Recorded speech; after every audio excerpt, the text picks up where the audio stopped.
جی نہ سکے، ساری زندگی اس کا غلام بن کر رہے۔ تینوں کی خصلت میں یہ تھی کہ یا تو پولیٹیکل ڈکٹیٹر بن کے، یا فائنینشیل ڈکٹیٹر بن کے، یا سوشل ڈکٹیٹر۔ جیسے میں نے کہا فرعون سوشل ڈکٹیٹر تھا، نمرود پولیٹیکل ڈکٹیٹر تھا، اور قارون فائنینشیل ڈکٹیٹر تھا۔ ہر ایک کی ڈکٹیٹرشپ یہ چاہتی تھی کہ اس کے ذریعے میں لوگوں کو اپنا غلام بنا کر ان کے اوپر ساری زندگی راج کروں۔ یہ تین خصلتیں ان تین بادشاہوں کے اندر پائی جاتی تھی۔ جب فرعون اپنی یہ سازشیں لے کر اور یہ ڈکٹیٹرشپ لے کر باہر نکلا تو وہ لوگوں کے سامنے جب ظلم ڈھانے لگا، یاد رکھ لیجئے یہ حتی مطلع الفجر، ہر شام کے بعد ایک نوید صبح ہوا کرتی ہے۔ اللہ تعالیٰ نے اعلان فرما دیا کہ ہے موسیٰ علیہ السلام تیار ہو جائیے، اب اس فرعون کی تنابیں کھینچی جانے والی ہیں، اب اس کا قلع کمر کیا جانے والا ہے۔ اذهبا الى فرعون انه طغى، اے موسیٰ لے ہارون کو اپنے ساتھ اور اس طاغوتی سامراجی فرعون کے سامنے ڈٹ کر کھڑا ہو کر اس کو نیست و نابود کر کے ہمیشہ کے لیے عبرت کا نشان بنا دے۔ موسیٰ علیہ السلام کے ذریعے فرعونیت کا ہمیشہ کے لیے خاتمہ کر دیا گیا۔ نمرود آیا، نمرود نے اپنی ڈکٹیٹرشپ کی، اللہ تعالیٰ نے اس کے خاتمے کے لیے ابراہیم علیہ السلام کو نازل فرمایا، حق کا بندار بنا کر، حق کا نمائندہ بنا کر۔ ابراہیم علیہ السلام نے اس کے سامنے جب حق کا کلمہ بلند کیا، اس نے مقابلہ کرنے کی کوشش کی۔ اللہ تعالیٰ نے اعلان فرمایا ابراہیم تیری ذمہ داری ہے، اب نمرود کی تنابیں کھینچی جائیں گی، اب اس کے ظلم کی رات ڈلنے والی ہے، جا اس کو واصل جہنم کر دے۔ تاریخ میں دیکھا ابراہیم علیہ السلام نے نمرود کو واصل جہنم کیا۔ قارون کا وقت آیا، قارون کو واصل جہنم کرنے کے لیے موسیٰ علیہ السلام کی ایک دعا کافی تھی۔ اعلان ہوا یا حتی مطلع الفجر، قارون سے ڈرنا نہیں، موسیٰ آ گیا ہے، اب پھر ظلم کی شام ڈل کر صبح آنے والی ہے۔ اس طرح فرعون، نمرود اور قارون تین الگ الگ استقصالی نمائندے تھے۔ دوستو یاد رکھ لو، ایک جملے کے اندر پوری بات کر کے آپ کو اس بدبخت کا تعارف پیش کر رہا ہوں جو کسی تاریخ کے قابل نہیں، ملعون پلید کافر شخص یزید وہ شخص تھا جو ایک ہی وقت کے اندر اپنی پولیٹیکل ڈکٹیشن بھی چاہتا تھا، ایک ہی وقت کے اندر اپنی فائنینشیل ڈکٹیٹرشپ بھی چاہتا تھا، ایک ہی وقت کے اندر وہ سوشل ڈکٹیٹر بھی بننا چاہتا تھا۔ اس کے اندر فرعونیت بھی تھی، اس کے اندر قارونیت بھی تھی، اس کے اندر نمرودیت بھی تھی۔ یہ تین قسم کی برائیاں جمع ہو کر کسی شخص کو دیکھنا ہو وہ ایک یزید تھا۔ اب ضرورت اس امر کی تھی کہ ایسے بت کو پاش کرنے کے لیے پہلے تو ایک فرعون اور سامنے موسیٰ، ایک نمرود تو سامنے ابراہیم، ایک قارون تو سامنے ایک موسیٰ، اب تین یہ ساری ملکیں لے کے آیا۔ اللہ نے فرمایا کہ گھبرانا نہیں، یہ بدبخت آئے گا ان سازشوں کے ساتھ، ان پلیتیوں کے ساتھ، مگر گھبرانا نہیں۔ کئی سال پہلے مصطفیٰ کی گود میں حسین کو تیار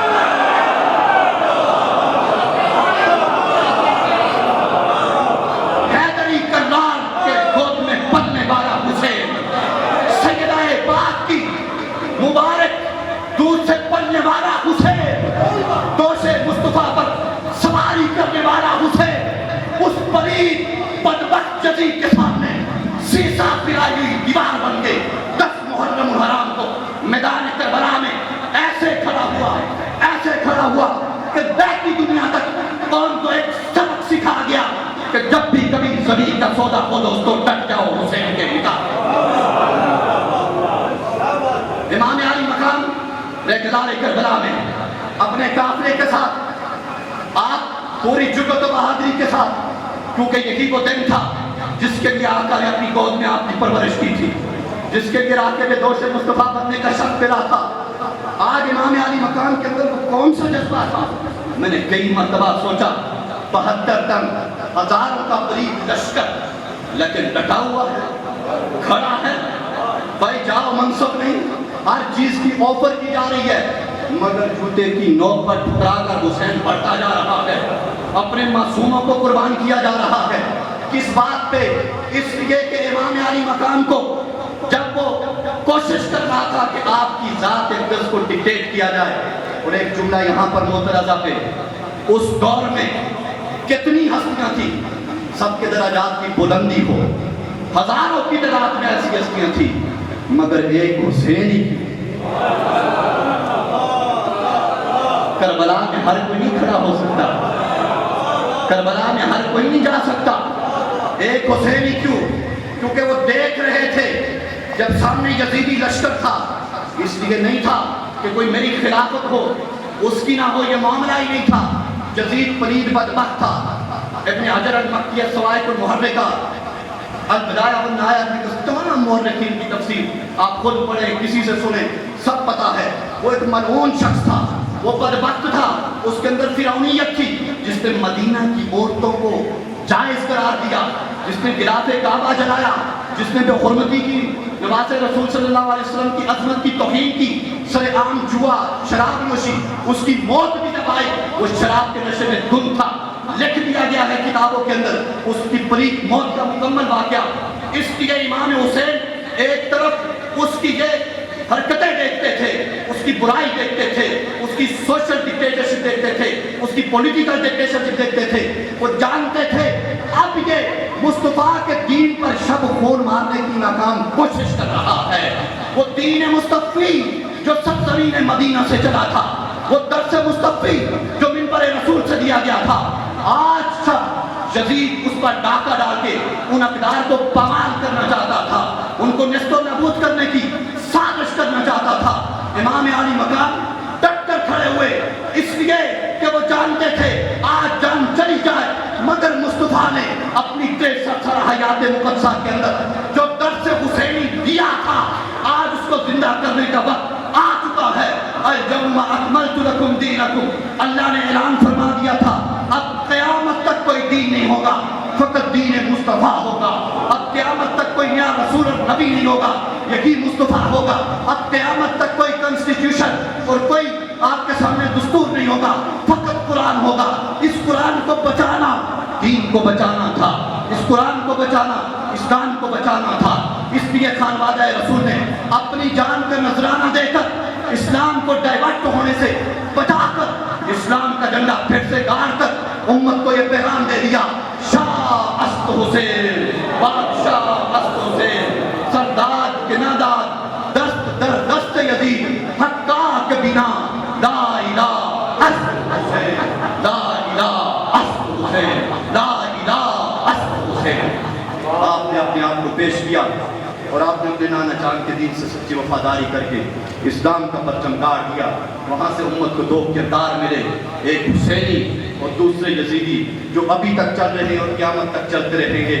لیکن میرا پیغام یہ ہے دوستو کہ اس دامن سے وابستہ رہنا ہے۔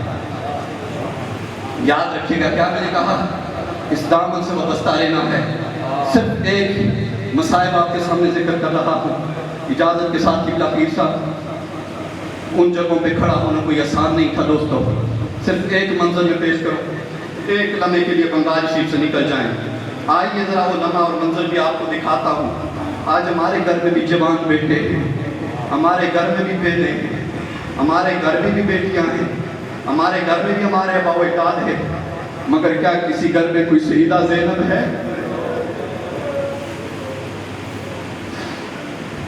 ہماری بیٹیوں میں کوئی سیدہ سکینہ ہے؟ بولیے۔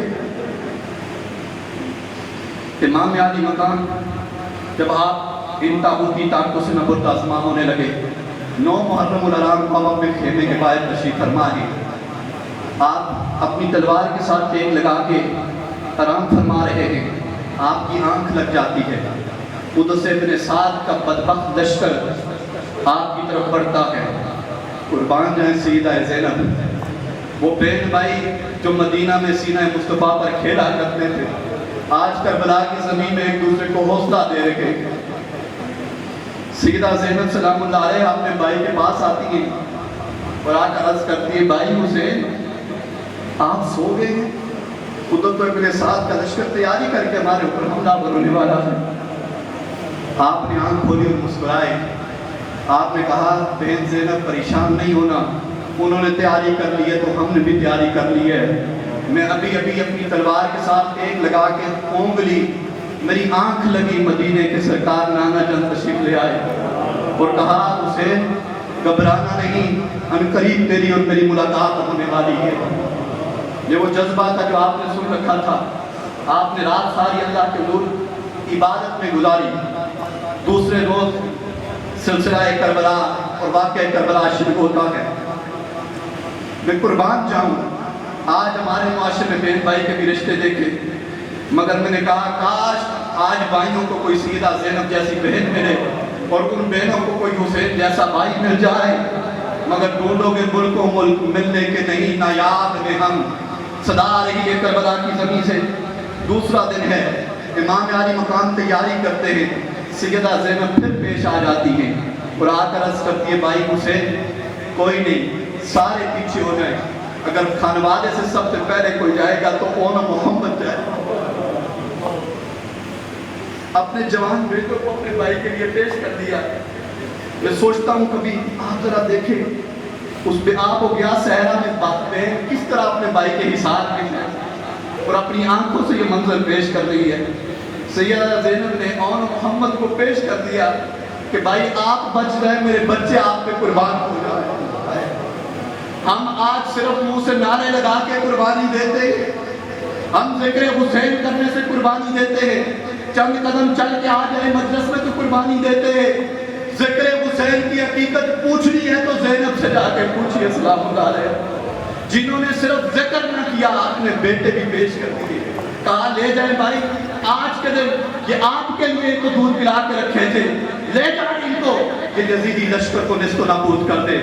اس کے بعد ایک اور جو واقعہ میں آپ کے سامنے ان ڈیٹیل تو بہت بڑا ہے، حضرت علی اکبر رضی اللہ تعالیٰ عنہ یہ منظر بھی اس کائنات نے دیکھا اور آسمانی دنیا نے یہ منظر دیکھا ہوگا۔ روایات کے اندر آتا ہے کہ امام علی مقام نے اپنے جوان بیٹے امام علی اکبر رضی اللہ تعالیٰ عنہ کو پاس بلایا، گلے سے لگایا، آپ کو روانہ جب کرنے لگے آپ کی آنکھیں یقیناً اشکبار تھی، کیونکہ امام علی اکبر کی جو شکل مبارک تھی وہ ذات مصطفیٰ سے ملتی۔ آپ نے کہا بیٹا آپ تو میرے وہ بیٹے ہو جس کو دیکھ کر میں آقا علیہ السلام کی یادیں تازہ کرتا تھا۔ آپ نے تھاپڑ دی اور کہا حیدر کرار کے بیٹے رخصت ہو جا ان کو کچلنے کے لیے۔ آپ میدان میں اترے، کئی یزیدیوں کو واصل جہنم کرنے کے بعد آپ کی سانس پھولی ہوئی تھی۔ یہ منظر دیکھیے گا ذرا، سانس پھولی ہوئی تھی، واپس اپنے بابا کے پاس گھوڑا بگاتے ہوا ہے اور آ کر علی اکبر عرض کرنے لگے بابا جان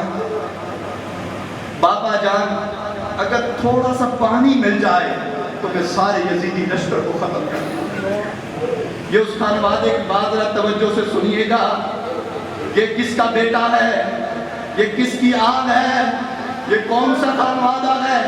3 دن بیت چکے، نہ پانی نہ کھانا، سب بھوکے پیاسے۔ اس پیاس میں آ کر علی اکبر اپنے بابا جان سے یہ عرض کرتا ہے بابا جان پانی کا ایک گھونٹ مل جائے باقی یزیدیوں کو بھی واصل جہنم کروں، قربان جائیں۔ والد گرامی پر امام حسین کے دل پر اس وقت کیا گزری ہوگی، کیا بیتی ہوگی۔ آپ نے انہیں گلے سے لگایا، کہا بیٹا پانی تو نہیں ہے، آج وہی سنت ادا کرتا ہوں جو مصطفیٰ میرے لیے کیا کرتے تھے۔ آپ نے امام علی اکبر کو اپنی پاس اپنی گود میں لیا، آپ کا سر انور اپنی گود میں یوں رکھا، کہا بیٹا منہ کھولو، آج وہ زبان چساتا ہوں جو مصطفیٰ مجھے چساتا۔ یہ کربلا کے صحرا میں اس ریگنار کے اندر یہ خانوادہ رسول ہے، یہ سیدہ پاک کا بکھرا ہوا دیوان اپنی ایک نئی تاریخ لکھ رہا ہے سرزمین کربلا میں۔ نعرہ تکبیر، نعرہ رسالت، نعرہ حیدری۔ یہ جس ہستی کا ذکر ہو رہا ہے قبلہ سید عباس محمد شاہ صاحب، مخدوم عباس محمد شاہ صاحب ہمدانی، آپ جس نمے تشریف لائے ہیں وہ نمہ بڑا قیمتی ہے۔ اس ذکر میں آمد کے بھی وقت ہوا کرتے ہیں، اس ذکر میں اس مجلس میں آمد کے بھی وقت ہوا کرتے ہیں۔ حضور آپ کی جلوہ گری اس وقت ہوئی ہے، آپ اس وقت اس مجلس کی زینت بنے ہیں جس وقت ہم امام علی مقام کے لخت جگر امام علی اکبر کی بات کر رہے تھے، اور آج پھر وہ علی اکبر کی صدائیں اس دین کی حیات کے لیے پکار رہی ہے۔ آج پھر وہ صدائیں اس دین کو زندہ کرنے کے لیے دعوت دے رہی ہے۔ میں سلام پیش کرتا ہوں آپ کی ذات اقدس کو، آپ کے خانوادے کو، کہ آپ ان ہستیوں کی وفاداری کے ساتھ اس علم کو پھر سے بلند کر رہے ہیں، اور علی اکبر رضی اللہ تعالیٰ عنہ کی صداقت جواب دے کر بنگالی شریف سے پھر حسینی پرچم کو بلند کیا رہا۔ اس کو کبھی کوئی سب نگو نہیں کر سکتا جب تک یہ چشم و چراغ اور یہ خانوادہ زندہ ہے، قیامت تک یہ پرچم بلند ہوتا رہے گا۔ آپ نے وہ زبان چسا کر امام علی اکبر کو روانہ کر دیا۔ دوستان محترم، اس کے بعد جو منظر تھا وہ کائنات ابن عساکر نے لکھا کہ تھوڑی دیر کے بعد آپ کی شہادت ہو گئی۔ آپ اپنے جوان بیٹے کی لاش کٹی ہوئی، ٹکڑے ٹکڑے کیے ہوئے اپنی چادر کے اندر اٹھا کے لائے۔ لکھا جاتا ہے، کئی بار آپ نے سنا، لیکن یہاں پر میں جملہ کوٹ کروں گا سیدہ سکینہ کا، جب آپ لاش اٹھانے گئے اپنے بیٹے کی، آپ کے سارے بال سیاہ تھے، واپس لوٹے تو داڑھی سمیت آپ کے بال سفید ہو چکے تھے۔ سکینہ کہنے لگی سیدہ زینب رضی اللہ تعالیٰ عنہ سے، پھوپھی جان آج میرے بابا بوڑھے ہو گئے، آج بابا بوڑھے ہو گئے۔ تو دوستو، محبت کا فقط یہ دم نہیں بھرنا ہوتا، اس خانوادے نے ہم پر تھوڑا احسان نہیں کیا ہے، ہماری نسلوں پر تھوڑا احسان نہیں کیا ہے، ہمارے اوپر تھوڑا کرم نہیں کیا ہے، اور پھر بات ختم یہاں تک نہیں ہوئی، اپنی جان کا بھی نذرانہ دیا، بلا یہاں تک کہ سیدہ پاک کے زینب آپ کے خیمے کو جلایا گیا آپ کے سامنے۔ میں آتے ہوئے ایک چیز بڑے توجہ سے سوچ رہا تھا، ہمارے گھروں میں بھی ماتم ہوتے ہیں یار، ہوتیاں ہوتی ہیں، لیکن اس پہ دردی کے ساتھ حج پہ آپ چلے اور کربلا پہنچے، سیدہ پاک سیدہ زینب سلام اللہ علیہ، آپ کی عظمت کو سلام، آپ کے جذبوں اور بلبلوں کو سلام۔ مگر میں سوچ رہا تھا کہ جب ساری شہادتیں ہو گئی اور آپ کے سامنے آپ کے بچوں کو بھی گھوڑوں کی سمن تلے روت آ گیا، وہ سارا منظر دیکھ کر اس وقت سیدہ زینب پہ کیا بیتی ہوگی، پہ آپ کو بیاہ صحرا میں کیا بیتی ہوگی، اور آپ اس وقت ایک جملہ کہہ رہی تھی جاتے ہوئے امام حسین کو کہ کاش میں آج زندہ نہ ہوتی، میری آنکھیں حسین کو شہید ہوتے نہ دیکھتی اپنے بھائی کو، مگر یہ درد سہنا تھا، ان پہ کیا بیتی ہوگی اس صحرا کے اندر، دشت کے اندر۔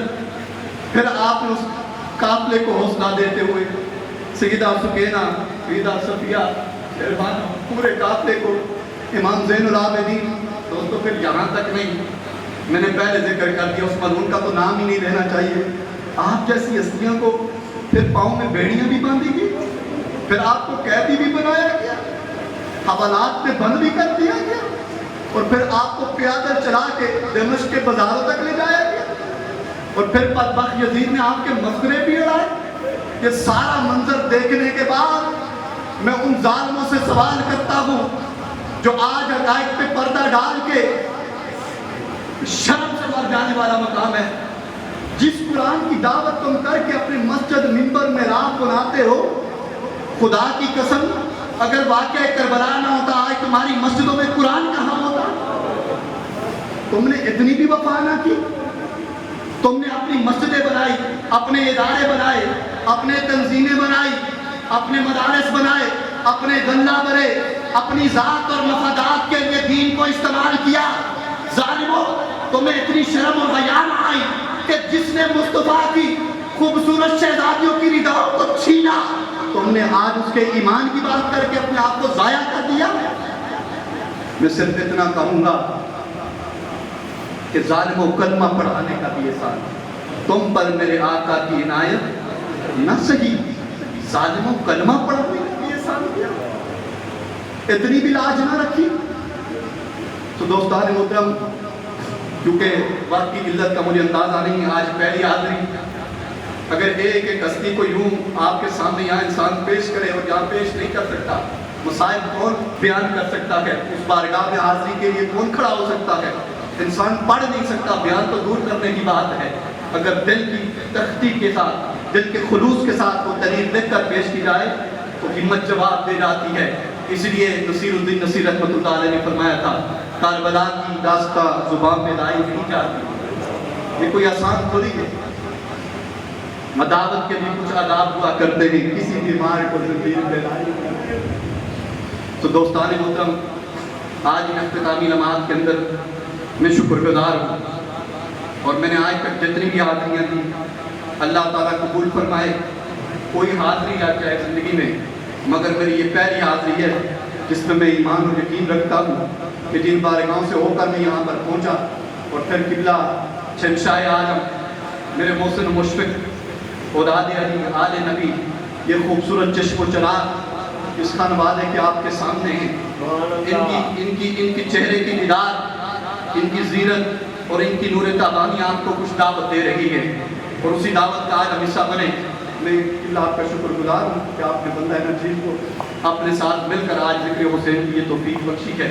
میں تمام علماء اکرام اور یہاں پہ بیٹھے ہوئے تمام اس بارگاہ سے منسلک دوستوں کا شکر گزار ہوں، دعا گو ہوں، اور انشاءاللہ یہ دعا تو ہم یہاں کرنے آتے ہیں کہ تاجدار بنگالی شریف کی یہ خوبصورت کاوش اور آپ کا فیض مبارک اس نسل در نسل قیامت تک یہ فیض یوں ہی جاری و ساری رہے، اور ہماری نسلیں، ہماری اولادیں نسل در نسل قیامت تک اس خانوادے کے ادب میں زندہ و تابندہ رہیں۔ آخری بات مجھے اچانک ایک یاد آئی حضور اس خانوادے کے لیے، ابن الجوزی رحمۃ اللہ علیہ، آپ نے ایک کتاب میں واقعہ میں کیسی وفا رکھنی ہے سادات کے ساتھ، اور جو رکھ لیتا ہے وہ پا جاتا ہے۔ سنیے گا ذرا واقعہ امام ابن الجوزی، آپ اپنی کتاب البر والصلہ، یہ کتاب کا بھی بڑی خوبصورت کتاب ہے، اس میں ایک واقعہ نقل کیا کہ خیرات میں ایک نوجوان سید زادی ہے، وہ جو سید زادی ہے ان کے شوہر وصال فرما جاتے ہیں اور وہ بیوہ ہو جاتی ہیں۔ وہ ان کی نوجوان چھوٹی چھوٹی بچیاں ہوتی ہیں، وہ اپنی بچیوں کو لے کر سمرقند میں روانہ ہو جاتی ہیں کہ میں ان بچوں کے لیے کہیں سے رزق تلاش کروں۔ بڑی سننے والی بات ہے، یہ آج کی اس گفتگو کا لب لباب آپ کی خدمت میں عرض کر رہا ہوں۔ ابن الجوزی نے لکھا اس بات کو بڑا خوبصورت کر کے، آپ فرماتے ہیں کہ وہ شہزادی جو بیوہ ہو گئی سید زادی، وہ رزق کی تلاش میں اور بچوں کی بہتری کے لیے سمرقند روانہ ہو جاتی ہے۔ آپ سمرقند میں پہنچی تو آپ نے لوگوں سے پوچھا کہ یہاں کا رئیس کون ہے تاکہ میں کوئی رات گزار دوں کہیں پر۔ ہائے یہ یتیمی، یہ مسکینی، یہ غریبی تو کربلا سے اہل بیت کے ساتھ ہے دوستوں، یہ تو اللہ کی طرف سے عطا ہے، مگر ہمارے اوپر ایک بہت بڑا امتحان ہے جو ہم نے سمجھنا ہے کہ اس بارگاہ کے حقوق کہاں ہیں۔ یہ ہماری بخشش کا سما ہے یہ بارگاہ دوستو۔ وہ سید زادی جاتی ہیں تو وہاں پر ایک رئیس مسلمان ہوتا ہے اور ایک مجوسی ہوتا ہے جو آگ کی پوجا کرتا ہے۔ آپ نے پوچھا میں نے رات گزار دی اپنی بچیوں کے ساتھ، آپ نے اس مسلمان رئیس کا انتخاب کیا کہ چلے مسلمان ہے شاید میرا خیال رکھے گا۔ آپ اس کے پاس گئے اور کہا کہ اس طرح میں سید زادی، میں آل نبی ہوں، میں بنت مصطفیٰ کریم صلی اللہ علیہ وسلم کی آل سے چلنے والی ہوں، میری چھوٹی چھوٹی شہزادیاں یتیم ہو گئی ہیں، میں اس شہر سمرقند میں آئی ہوں پناہ لینے کے لیے تاکہ میں گزر بسر کر سکوں۔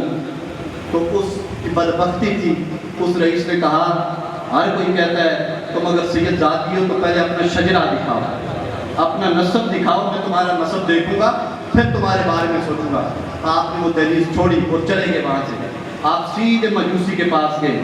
اس مجوسی جو آگ کی پوجا کرنے والا تھا اس کو جا کر کہا میں ایک پردیسن سید زادی تمہارے شہر میں آئی ہوں اپنی معصوم بچیوں کو لے کر۔ اس مجوسی نے کہا اچھا، فوراً اپنی بیوی کو بلایا اور کہا اپنی بچیوں کو لے کر آ جاؤ، فوری ان کے لیے کھانا پکاؤ، ان کے لیے بستر لگاؤ، اور کہا جب تک تم چاہتے ہو میرے گھر میں قیام۔ اس مجوسی غیر مسلم آگ کی پوجا کرنے والے نے، ابن الجوزی نے اس واقعے کو لکھا ہے، اس نے پناہ دے دی رات کی۔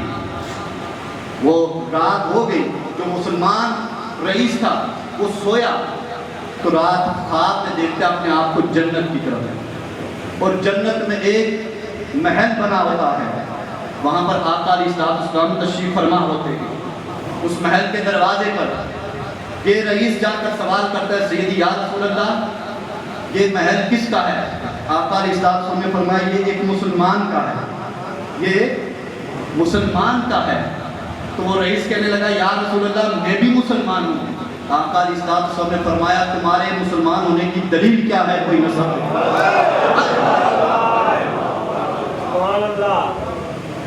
فرمایا بدبخت، کل جب میری